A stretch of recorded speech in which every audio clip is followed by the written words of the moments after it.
Today I want to speak about the new university funding model.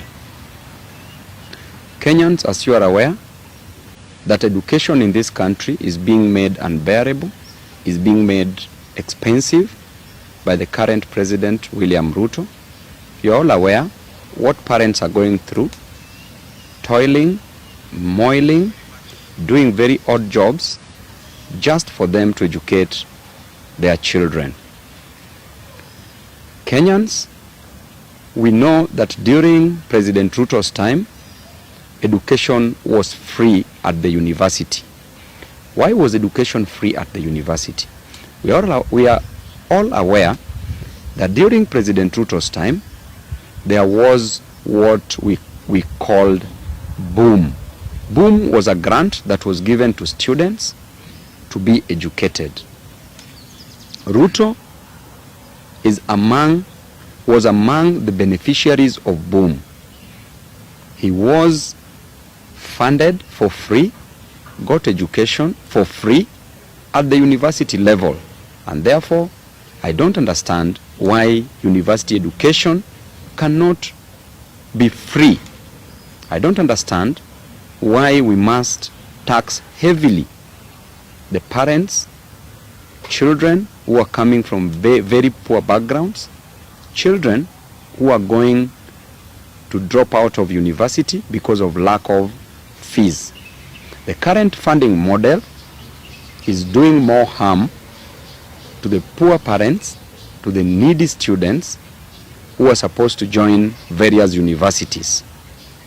We know and we are aware, and we've been told severally by President Ruto, that he used to sell chicken to raise school fees at the high school level and primary school level. He told us that he sold eggs to be educated. Why is President Ruto being inhuman? Why is President Ruto hurting Kenyans? Why is President Ruto punishing students?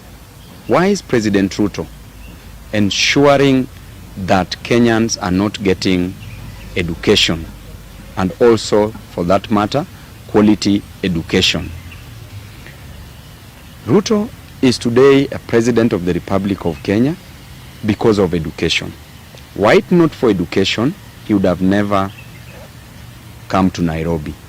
Were it not for education, he would have never been a president. Were it not for education, he would have never also messed us up as a nation. So therefore, education has played an important role in Ruto's life.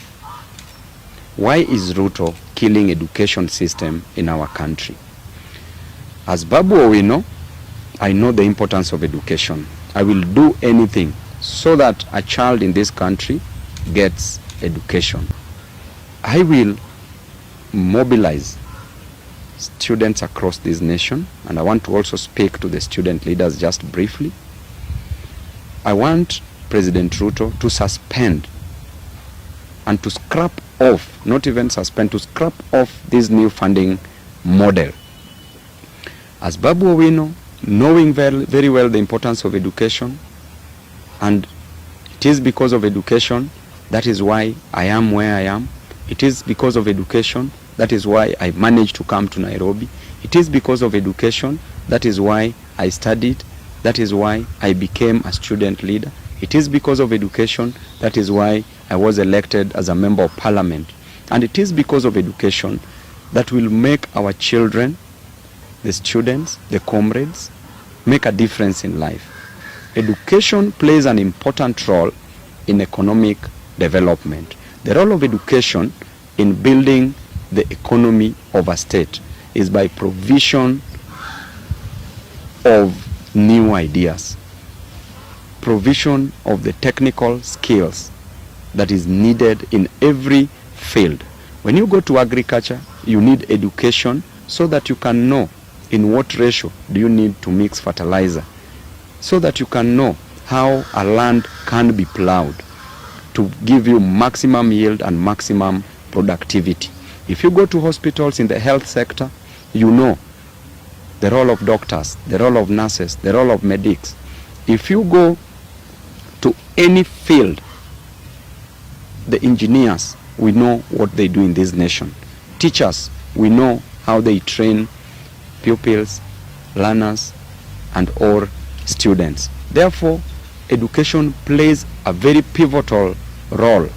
It is the fulcrum, it is the backbone of the economy in this nation. Therefore, education should never be messed up with. We should give it maximum priority. So many students are not going to join universities.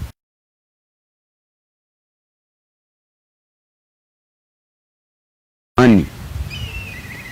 This new funding model, we've seen the way it is working, and it is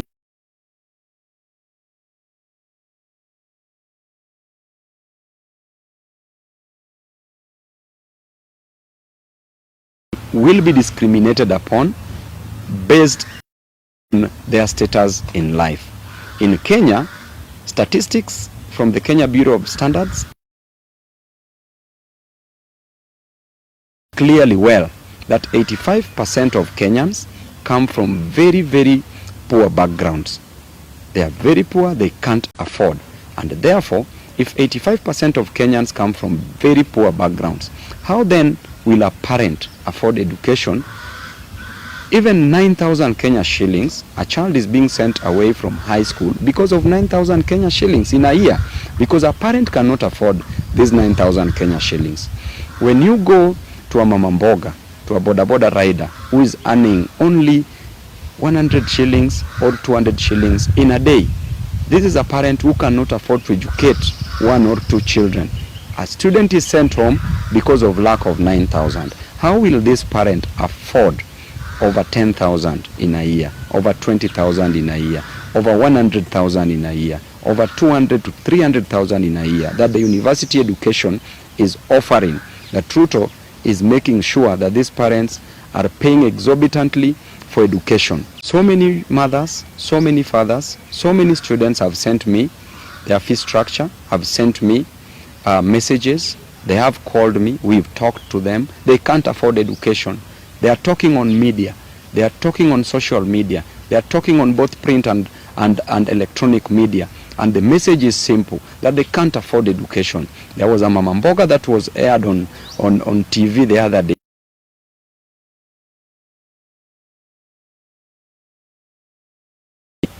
How did you get to know as a president that this mama mboga can afford over 200,000 in terms of fee? How did you know that a boda boda rider can afford over 50,000 as school fees? Ain't this a way of killing education in this nation? We probably know that you are punishing these students. Mr. Ruto, stop punishing these students. We are only asking for one thing, that you rescind any decision, you scrap off this new funding model. We know that it is these university students who are demonstrating together with other Kenyans, and you've come out, you want to punish them so that they don't get education. It is only this education that will make a difference in their lives. Therefore, give them this education. I'm calling upon all student leaders. I'm aware that at 2 p.m. President Ruto is meeting student leaders from various universities with the aim of bribing them so that they don't go on the streets to demonstrate against this new funding model. Universities should not be opened anytime soon until this new university funding model is scrapped off, because it is not working. Everybody in Kenya is poor. Over 85% of Kenyans are poor according to statistics, and therefore you can't opt to say that they can afford fees so that you put them in different bands. So the band 5, the band 4s, any student that is going to be put in that band and they are poor, they can't afford that education. Therefore, any person that can afford education is not learning in Kenya. They are learning abroad. Their parents have made sure that they are getting access to education outside this country. Any person who is in a Kenyan public university or private university comes from a very humble background, comes from a very needy background. And therefore, the meeting that we are going to do at 2 p.m., I call upon the student leaders. The way you are going to attend those meetings, please do not mess with the future of this nation. Do not mess with the education of this nation. It is only that education that will help us from the shackles of bondage. It is only through education that we shall come from the jaws of poverty. It is only that education that is going to ensure that our children get that which they deserve in life. It is only through that education that the economy of this nation can be built in provision of money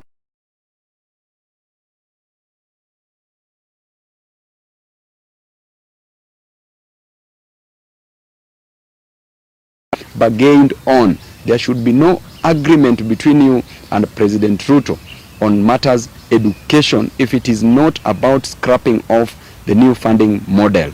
Ruto did say that those who are put in band 1 will pay less fees.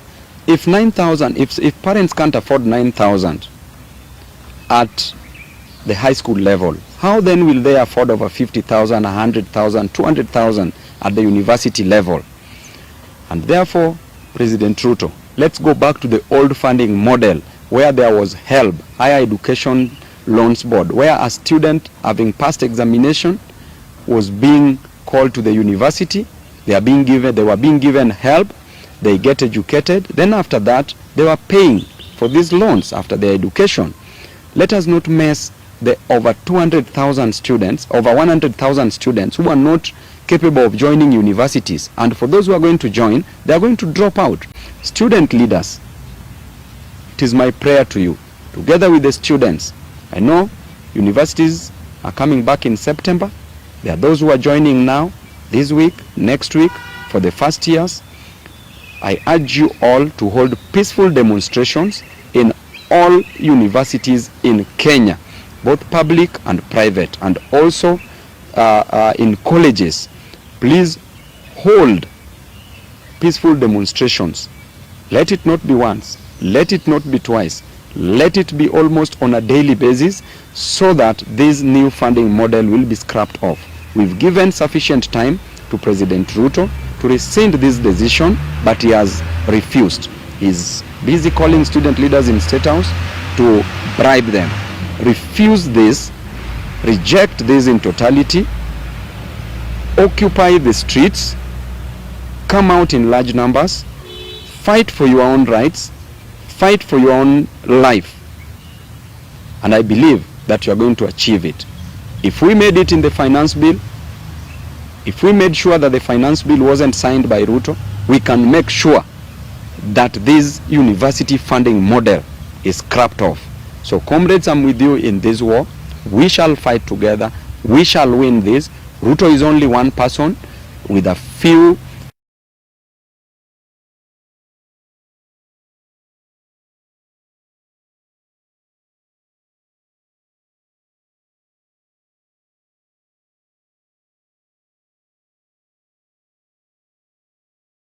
that shall come with this. We shall all go to the city of victory together.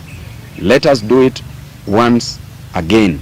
Student leaders, after State House, plan for demonstrations across universities in this country. Of course, peaceful demonstrations. Thank you and God bless you all. On that note, I also want to talk about the issue of the teachers' strike. The teachers who are striking have a right to strike. These teachers are not being paid sufficient salaries, yet Kenya has money, yet the president is taking loans day and night, yet the president is collecting taxes, revenue is streaming in to a tune of 5.1 billion Kenya shillings per day. Kenya makes approximately over 5 billion, and therefore the teachers who started teaching in this country should be added salaries. Those junior secondary school teachers should be confirmed and their salaries should be added, should be upgraded. For there are those teachers who are trained and many years now they are still at home. These teachers have been at home for over 10, 15 years. 2, 10, 15 years and even more. These teachers can't get jobs. Jobs must be created for these teachers because schools are available.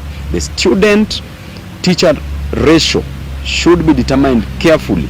There should be at least 1 to 40 students, or even reduced to one teacher to 30 students per class. And therefore we should build more infrastructure in terms of classrooms, and therefore we should employ more teachers. Those are the things that the president should concentrate on. I've always said that there are 3 types of brains. The first type of brain is a brain that thinks for itself and makes very wise decisions. That brain is called an extremely intelligent brain. Number 2, there's a brain that is thoughtful. It never thinks for itself, but is thoughtful. And that brain, the moment it is thoughtful, makes proper decisions and delivers acts. That brain is called an intelligent brain. Intelligent brain. And then the third type of a brain is a brain that is never thoughtful, neither does it make any decision. It is never thoughtful, and it does not think for itself. That brain is called a worthless brain. President Ruto, among these 3 types of brains, where do you belong? Choose for yourself. You either think for yourself or allow yourself to be thoughtful and act.